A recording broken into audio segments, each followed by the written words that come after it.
Hello and good morning, Blue Jays fans, and welcome to Jays Latest. I am your host, Craig Borden, and we are going to talk all things Toronto Blue Jays, including some champagne popping and all sorts of good stuff as the Blue Jays clinched a playoff spot for the 2025 playoffs and head to October.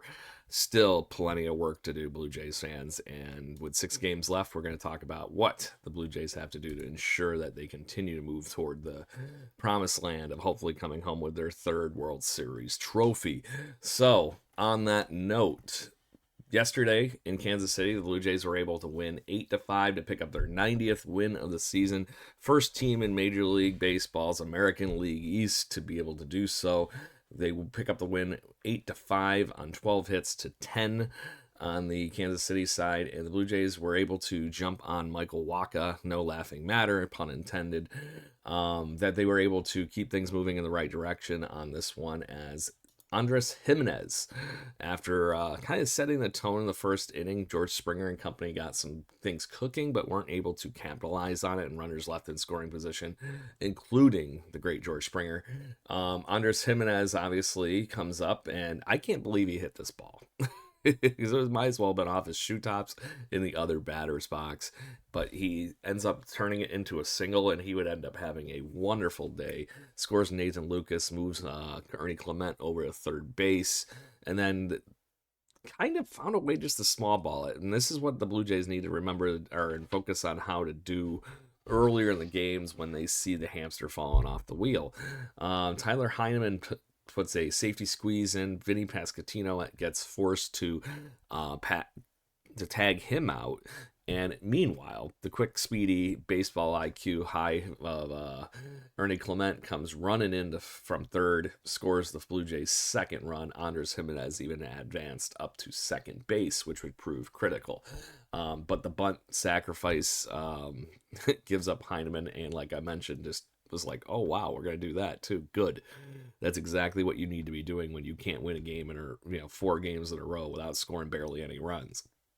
So, to top off the second inning, George Springer, who had, like I said, singled to lead off the game, pops his 25th double of the season and scores Andres Jimenez from second base. So, just kept things moving in the second inning, which is the key to what this offense needs to be. It doesn't need to be home runs. It just needs to be next man up, like they've been doing all other season, the whole entire season.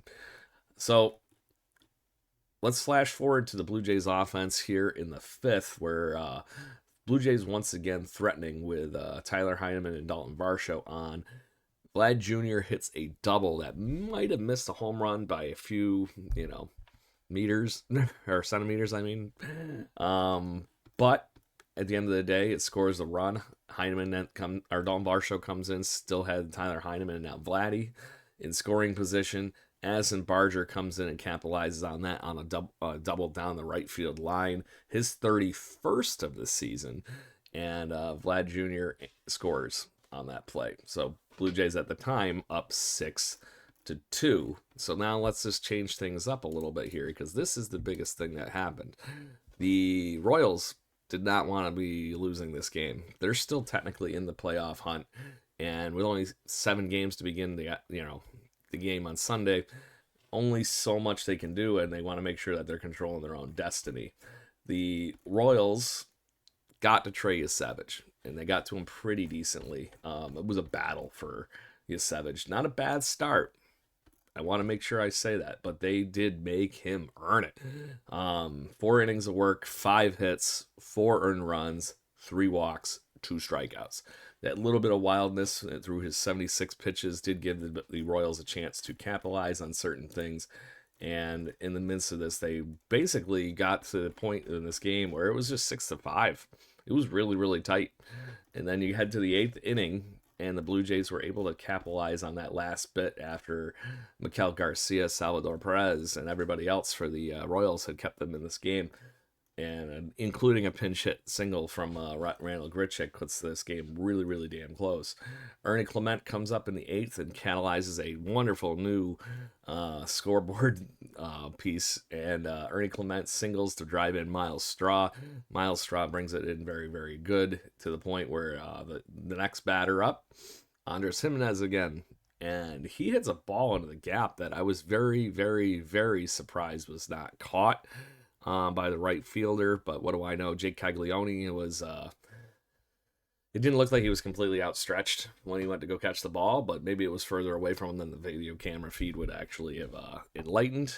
But Andres Jimenez walks away with a triple, and Ernie Clement scores on that, so he picks up the RBI. Just clutch hitting yesterday, scores it out for the Blue Jays, and what an offense, what a defense. And then the bullpen, as I mentioned, even though there was runners on, it seemed like pretty consistently Sir Anthony Dominguez, Brandon Little, Eric Lauer, and Jeff Hoffman combined to pick up the holds and the saves and the wins for the bullpen. Brandon Little was the only one of those four that gave up a run, but he almost pitched 2 innings as well, 4 innings and 1 earned run for him. Meanwhile, Sir Anthony Dominguez kicks up a couple of Ks and 4 outs. Eric Lauer with a hold, his first of the season. And then Jeff Hoffman comes in and oddly enough, didn't strike anybody out. That's a very rare occurrence, but at the end of the day, I don't really care as long as he gets outs. It's not about striking everybody out. And the Blue Jays offense is a big component of that. So now, like I said, there's plenty of work to do. We have a close race in this American League East Division title, with the Blue Jays barely holding on with 2 games ahead of the New York Yankees. As I mentioned, after this game, there's only 6 left on the Major League Baseball schedule, but the Yankees have won 2 in a row and 7 of their last 10. The Boston Red Sox are likely out of reach for that American League East crown. So it really is going to come down to, but they have their opportunity against us to be able to reason that. I said likely, but not done. They're 5 games. They'd have to pretty much be perfect the rest of the season and hope that the Blue Jays and or the Yankees lose those last things. So I'm not saying it's impossible. I hope it's not, knock on desk, but the Boston Red Sox are still keeping this a very close race and holding on to that second wild card spot currently. As for the Yankees, like I said, only 2 games behind, and they're going to be playing some rough competition, if I remember right. They're going to be playing the Chicago White Sox the next 3 days. It's the last few games of the season. They're going to be playing against Baltimore and some other teams that will be, the White Sox had the easiest fun time, I guess not. So, Yankees might be able to cruise into this one. So the Blue Jays are going to have to win these games against the Boston Red Sox and the Tampa Bay Rays to finish the season. The other surging parts of this whole thing, we now have a new American League West division winner right now at the moment. If the season ended today, the surging Seattle Mariners have taken that spot from the Astros, and the Astros technically right now are barely holding on because the Cleveland Guardians have won 10 games in a row and 10 of their last 11. Yes, it's been a crazy season. Right now it's going to be a fun finish for the wild card division races and so on, as the Detroit Tigers even are looking vulnerable and trying to hold on to that Central division too, because I think they're only a game behind. Yeah, the Cleveland Guardians are right there as well. So it's going to be an interesting end of the season here as the Blue Jays head home. And Dome Sweet Dome will be the key advantage here of the Blue Jays with only 6 games left. As I mentioned, they have the off day today. They better get in gear and take on the Boston Red Sox because it will be a rough road ahead, as I mentioned, because the Yankees almost get to coast straight into this thing. Lucas Giolito will be on the mound against Kevin Gausman to come Tuesday evening. Gausman has been incredible over his last starts. Last 3 starts, he's only allowed 2 earned runs in what is basically 23 innings. So, been very, very good for Kevin Gausman. On the flip side, we got Lucas Giolito, who is fresh off of getting his butt kicked by the Sacramento Athletics. 4 1/3 for him, 4 earned runs, 5 hits, 5 walks, which is the standout stat. He also had, before that, 2 really good starts between Arizona and the New York Yankees. So there is a piece to that, too, that Giolito has been having an incredibly good season. If you don't have George Springer doing what he's doing for the Blue Jays, Lucas Giolito might be the Comeback Player of the Year award. winner. 3.46 ERA in 140 innings pitched. That's good for 25 starts for the Boston Red Sox and a 10-4 record. So it's going to be an interesting few days, party people. I hope you're ready to ride with us here on Jay's Latest and on all the other fun.